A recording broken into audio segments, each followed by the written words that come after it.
लोकसभा निवडणुकीमध्ये विशाल पाटलांना आपण निवडून आणलो हे छाती ठोकपणे सांगतो अशा शब्दात काँग्रेसचे आमदार विश्वजित कदम यांनी पहिल्यांदाच या संदर्भातलं भाष्य केलेलं आहे।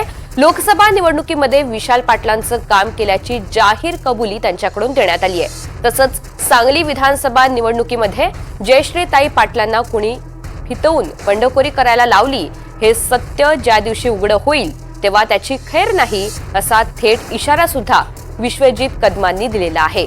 ते सांगलीमध्ये काँग्रेसचे उमेदवार पृथ्वीराज पाटील यांच्या प्रचार सभेदरम्यान बोलत होते। मी त्या विश्वासाला सार्थक राहण्याचा प्रयत्न केला। लोकसभेत आम्हाला न्याय नाही मिळाला। इथंच सांगलीमध्ये एक माझं भाषण झालं। मी माझ्या भावना जरा थोडा अतिरेक करून व्यक्त केल्या।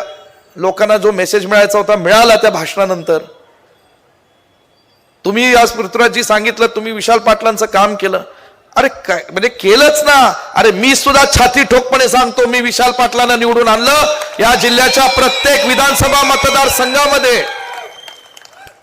पण विशाल पाटील हे काँग्रेस पक्षाच्या एका वैचारिक घराचे एक वारसदार म्हणून, काँग्रेस पक्षाचे एक खासदार म्हणून, काँग्रेस पक्षाच्या विचाराचे खासदार म्हणून जिल्ह्यातल्या लोकांच्या भावनांची कदर करत आम्ही हे पाऊल उचललं।